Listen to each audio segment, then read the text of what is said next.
Ndikulandileni abale okondedwa kuli lingalilo la mawa wa lero, mawa wa pa 5 April 2024. Okondedwa, mawa wa lero tikumaliza kuphunzira mawu a Mulungu pamutu wonena kuti zimatheka moyo kukutidwa ndi mdima, zimatheka munthu kuyenda mchigwa cha mthunzi wa imfa. Kulimba mtima mnyengozi ndiko kumakhala chionetsero chakudalira Mulungu yekha basi. Ndipo mmawa wa lero ndi phunziro namba 10 lomaliza pa topic imene limene likuchokera pa Genesis chapter number 45 kuyambira ndime yake yoyambirira mpaka ndime ya namba 28. Mawu a Mulungu mchichewa cha lero akuti tsono Yosefe sanathenso kuugwira mtima kuti asalire pamaso pa ntchito ake, ndipo anafuwula kuti aliyense achoke pamaso panga. Motero panalibe wina aliyense pamene Yosefe anadziulula kwa abale wake, ndipo analira mokweza mwakuti Aigupto anamva. Onse aku nyumba ya Farao anamvanso za zimenezi. Yosefe anati kwa abale wake, ine ndine Yosefe, kodi abambo wanga akanali ndi moyo? Koma abale wake sanathe kumuyankha chifukwa anali ndi mantha kwambiri pamaso pake. Ndipo Yosefe anati kwa abale wake, senderani pafupi kwa ine. Atasendera iye anati, ine ndine m'bale wanu Yosefe amene munamugulitsa ku Igupto. Ndipo tsopano musawawidwe mtima kapena kudzipsera mtima chifukwa choti munandigulitsa ine kuno, popeza Mulungu ananditsogoza ine kuti adzapulumutse miyoyo yanu. Kwa zaka ziwiri tsopano kwakhala kuli njala m'dziko muno, ndipo kwa zaka zisanu zikubwerazi anthu sadzalima kapena kukolola. Koma Mulungu ananditsogoza kuti adzakusungeni ndi moyo ndi kuti mudzakhale ndi zidzukulu pa dziko lapansi. Motero si inu amene munanditumiza kuno koma Mulungu. Iye anandisandutsa kukhala nduna yayikulu ya Farao, ndipo zonse za mnyumba mwake zili m'manja mwangamu. Komanso amene akulamulira dziko lonse la Igupto ndi ine. Tsono fulumirani mubwerere kwa abambo wanga ndi kukawuza kuti mwana wanu Yosefe akuti, Mulungu wandisandutsa kukhala mbuye wa dziko lonse la Igupto. Ndiye bwerani kuno musachedwe, ndipo inu ana wanu, zidzukulu zanu, pamodzi ndi nkhosa zanu ndi ng'ombe zanu ndi antchito anu amene muli nawo, mudzakhala m'dziko la Goseni pafupi ndi ine. Ine ndidzakupatsani chakudya kumeneko, chifukwa zaka zisanu za njala zikubwera ndithu.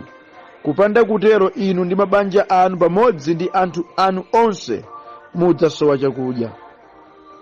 Tsono inu nonse pamodzi ndi m'bale wangayu Benjamini mukuona kuti ndi inedi amene ndikuyankhula nanu. Mukawawuza abambo wanga kuti ndili pa ulemerero ku dziko la Igupto kuno ndi zonse zimene mwaziona. Tsono fulumirani kuti mukabwere nawo kuno abambo wanga. Kenaka Yosefe anakumbatira Benjamini mng'ono wake uja nayamba kulira. Nayenso Benjamini anayamba kulira atamukumbatira. Atatero Yosefe anapsompsonana abale wake onse aja akulira. Pambuyo pake abale ake aja anacheza ndi Yosefe. Akunyumba kwa Farao atamva kuti abale ake a Yosefe abwera, Farao pamodzi ndi nduna zake zonse anakondwera. Farao anati kwa Yosefe, wawuza abale wako kuti sazetsani nyama zanu katundu ndi kubwerera kuno ku dziko la Kanaani. Mukabwere nawo abambo anu ndi mabanja anu kuno, ndipo ine ndidzakupatsani dera lachonde kwambiri m'dziko la Igupto. Mudzadya zokoma za m'dziko lino. Wawuzenso kuti tengani ngolo zingapo zakuno ku Igupto kuti mukakwezepo ana wanu, akazi wanu pamodzi ndi abambo wako ndi kubwera nawo kuno. Musadandaule zosiya katundu komweko, chifukwa dziko lachonde la kuno ku Igupto lidzakhala lanu. Choncho ana a Israeli anachita zimenezo. Yosefe anawapatsa ngolo monga Farao analamulira, ndipo anawapatsanso chakudya cha paulendo wawo. Anaperekanso kwa aliyense zovala zatsopano, koma kwa Benjamini anapereka siliva wolemera pafupi makilogalamu 4 ndi zovala zisanu. Ndipo abambo wake anawatumizira izi: abulu 10 osenza zinthu zabwino kwambiri za ku Igupto, ndi abulu aakazi 10 osenza tirigu, buledi ndi zakudya zina za pa ulendo wake. kenaka anawalola abale wake aje kuti azipita, ndipo akunyamuka iye anawawuza kuti osakangana mnjira. Ndipo anachoka ku Igupto nafika kwa abambo wawo Yakobo mdziko la Kanaani. Iwo anawawuza abambo wawo kuti Yosefe akanali ndi moyo, ndiponso kuti ndiye akulamula dziko la Igupto. Yakobo anangoti kakasi osakhulupirira. Komabe atamufotokozera zonse zimene Yosefe anawawuza, ndipo ataona ngolo zimene Yosefe anatumiza kuti adzakweremo popita ku Igupto, mtima wa Yakobo abambo wawo unatsitsimuka. Ndipo Israeli anati, ndatsimikizadi mwana wanga Yosefe akanali ndi moyodi. Ndipita ndikamuone ndisanafe. Ameni. Mwa mawu a Mulungu amene tawerengawa titsogozedwa ndi kulingalira konena kuti kupsinjika ndi chikumbumtima cha zolakwa zako zakale ndi ukapolo ndithu. Ameni. Kusautsidwa mu mtima kamba ka zimene udachitapo kale zolakwika kumakuyika munthuwe mu ukapolo. Alipo ambiri abale okondedwa amene adalakwadi, sadachite bwinodi zinthu zina, ndipo zinthuzo nzosakonzeka amataka khala phe amazilingalira namafika podzikwira okha namadziguguda namati sindakhoze. Tinthu timeneti timakhala tikuwasowetsa mtendere, moti zilipo zina zimene amakanika kuti amasuke kuchita chifukwa ali ndi zina zimene adazichita zimene nzosakonzeka. Ndi ukapolo ndithu. Kutchalichi amapita, zauzimu amachita, koma amataka fika polingalira za chimene iwo adachitachi, chimene nchosakonzekachi, kukamba kwa zoona mtendere samaupeza. Ndakapolo akudyeka mu mtima, alibe ufulu paokha mpaka na chinthu ichi chitakonzeka. Ndikuyankhula ndi ambiri pano amene ndakapolo amautenga. Mwina samafika pa point yosintha tchalichi popeza mwina ukukwata amakambakamba zomwezo zokhudza moyo wawo. Ndakapolo okondedwa amene amakwiya msanga ndipo samalandira mauthenga akamamveka chifukwa kumakhala ngati akuwakumbutsa za chimene iwo adachita, ndipo amakwiya nkumati ndiyakuti anena ineyo. Ayi, chikumbumtima chikukusautsani, ndipo pesa simudakonza cholakwikacho ndinu ukapolo, sizikukuyenderani, chimwemwe cha mu mtima simungakhale nacho. Ayi, kamundimva kondedwa, anthu ambiri ndi owawidwa mtima kamba ka zolakwa zimene adachitapo kale zimene ndi zosakonzeka. Alipo maudani, zilipo zipongwe, alipo mabodza, komanso zochita zina zimene munthu udachita ndipo pawekha ukakhala zimakudya moyo. Unde moyo wa chuchuchu wa anthu ambiri. Maudani alipo amene ndithu akamawalingalira zimasowetsa mtendere. Sadafunika akhale mu relationship yotere, sanafunika adzikhalirane mu njira imeneyi, koma chifukwa pali kena kake kamene kadalakwika ndipo nkosakonzeka, ndipo mwinazo safuna ukakonza, zidabyala ukapolo, amakanika kumasuka. Alipo mabodza wena amene adakambidwa ndipo awawa amakanika kuti akumaniza ndi chilungamo kuti akonze cholakwacho, therefore amasautsidwa. Aliko malo ena sangakaponde, zilipo zochita za sangazichite, alipo ena sangakhala abwenzi wawo kamba kakuti zilipo zosakonzeka zidalowetsa mu ukapolo. Okondedwa, zilipo zipongwe zina zimene wena adachita ndithu kamba ka chipongwe chimenecho zidalowetsa mu ukapolo.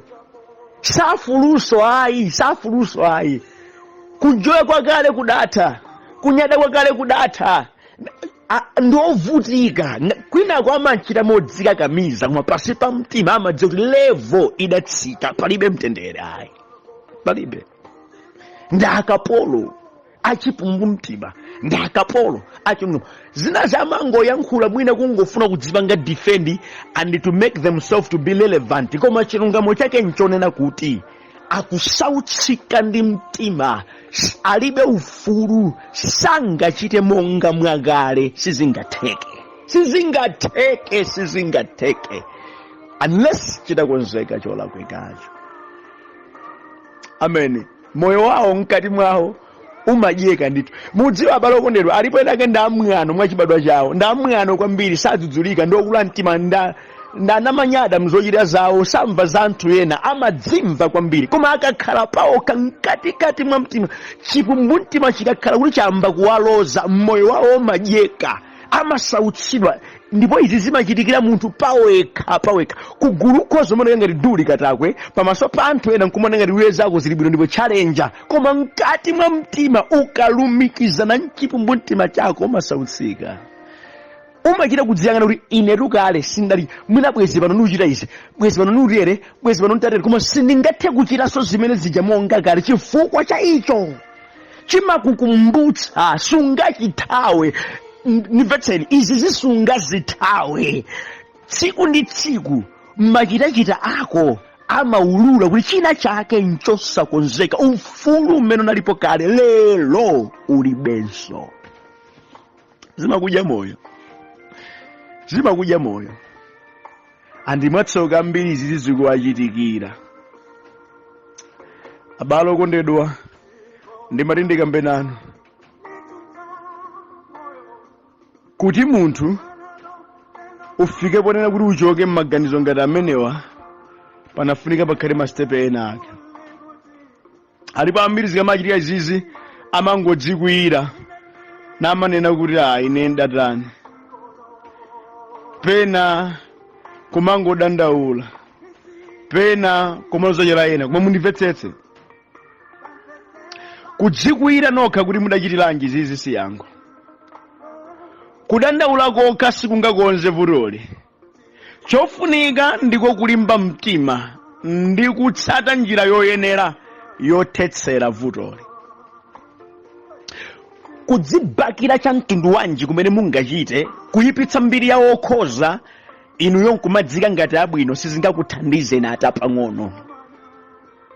Kapena kungodzikwira nokha kuti akaini machitilanji nkumangozitsautsa, muzingokwerapo ma BP zadu si yankho la vutoli.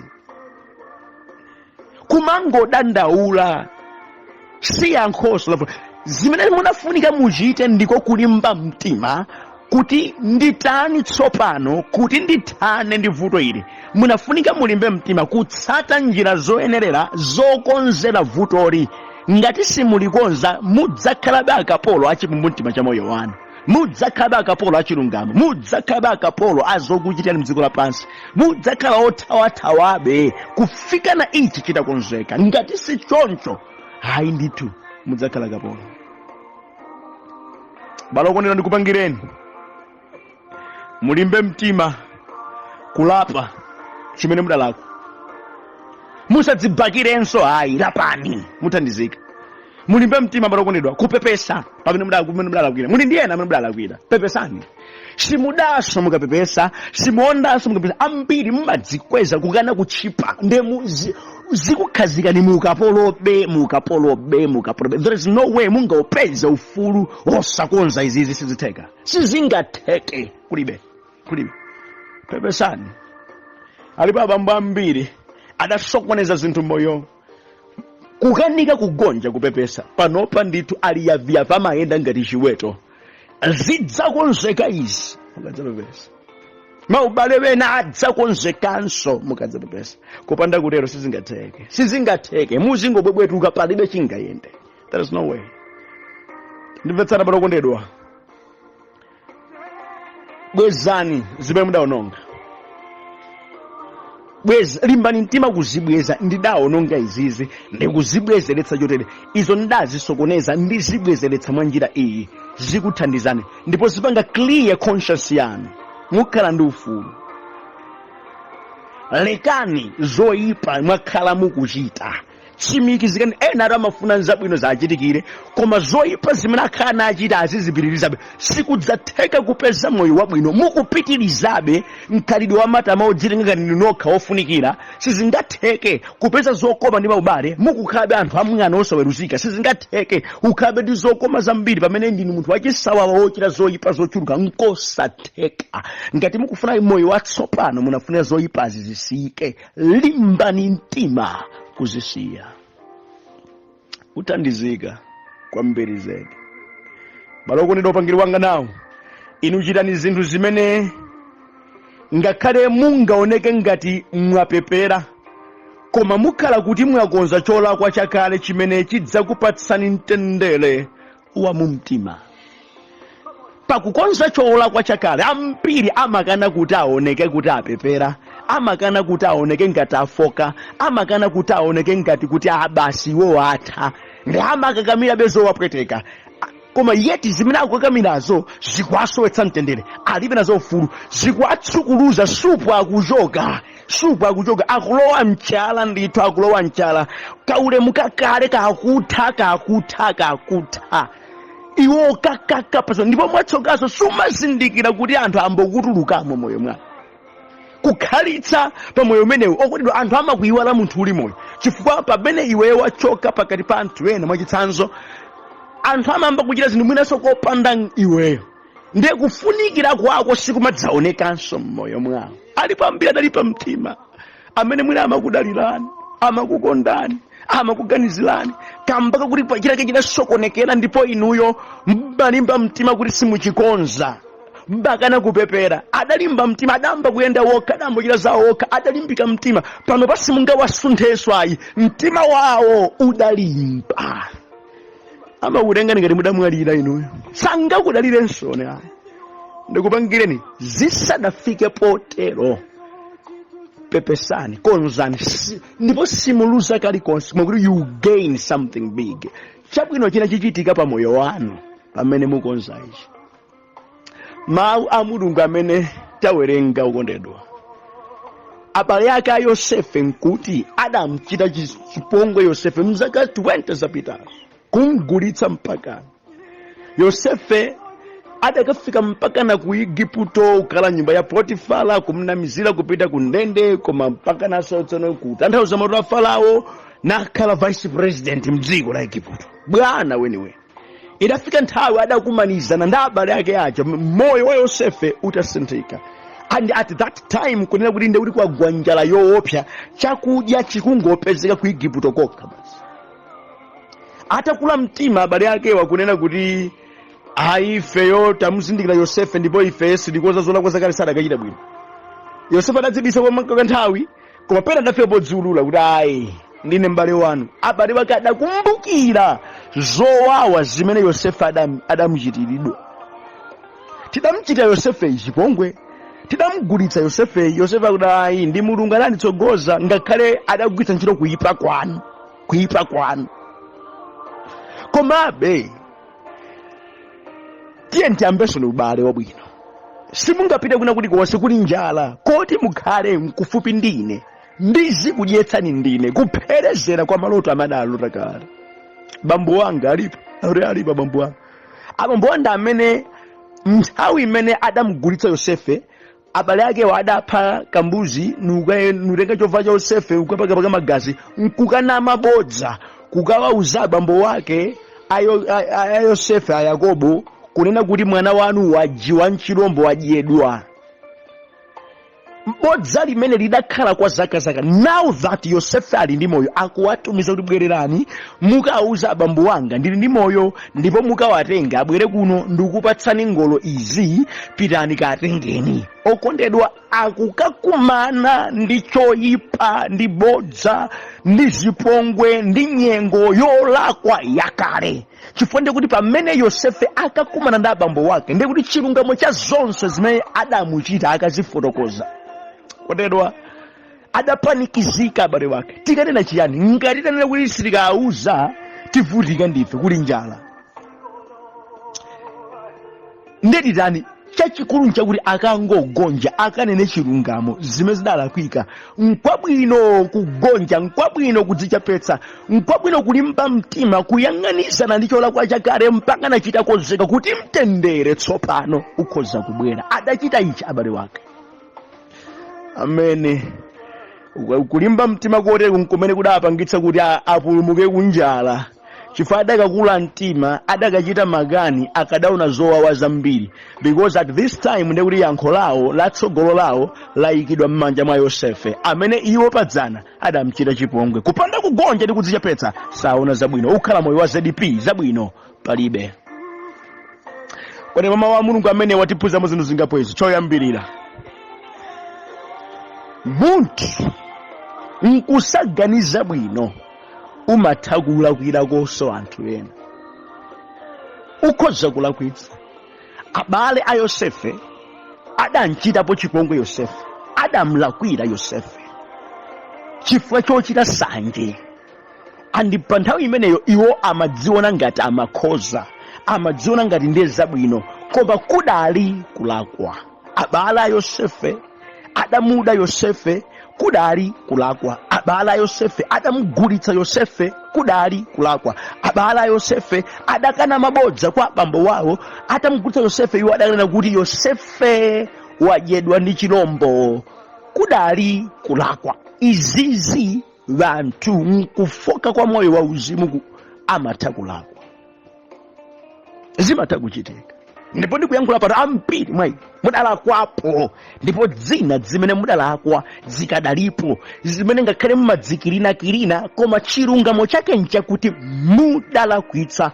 Kamba kasanje mudalakwa, kamba kofuna zabwino mudalakwa, kamba kofuna kuti zina zikuyendereni mudachita cholakwa. Mwina inuyo mumafuna kuti zikuyendereni msanga, mudachita china chake choyipa ndithu. Wina wake mudamulakwira, wina wake mudachita chipongwe, wina wake simudamchitire chokoma. Inuyo mudalakwitsa.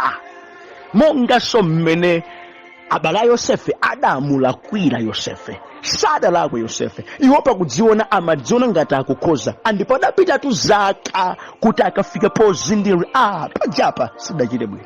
Koma mmene amakhaliramu amaona ngati zili bwino. Mmene amakhaliramu amaona ngati amaliza masewero. Mmene amakhaliramu amati basi iwo ayiphula ndi mashasha, ndipo adafika poyiwalako. Koma adalakwa. Ndimatendeka mena nabalo kuno ena somulipo mulakwa nthawi inoyi, ndipo panopa simukuzindikira kuti mukulakwa. Idzafika nthawi chidzachitika china chake chimene chidzakukumbutsani ndi kukukhazikani pansi kuti muzindikire zakuti mudalakwitsa. Zimachitika ku dziko lapansi, koma kungokhala mzimenezi palibe chimene chingakupindulire. Muvomere simudakhoza, muvomere simudachite bwino, chifukwa munthu amatha kulakwa ndithu. Monga mmene mudachitira moti ndimati ndikupempheni muleke kudzibakira pa zimenezi.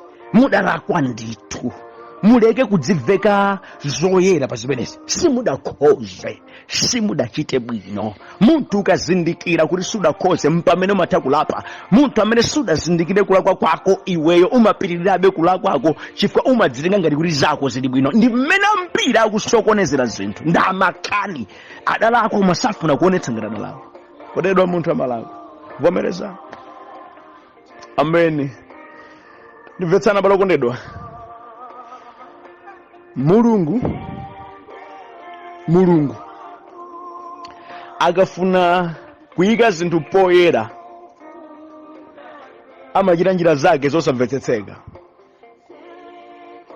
Chauta akakoza kuti ukakumane ndi chikumbumtima chako, ukayang'anizane ndi choonadi, amachita zinthu zosamvetsetseka. Adamulola Yosefe avutike mpana Yosefe adakhala olamula wachiwiri wa ku Igupto, ndekudagwa njala imene idakapezanso azibale ake aja. Idakawasokolotsa azibale wake kuti akamlondole Yosefe idali njala. Machitachita achauta amenewa.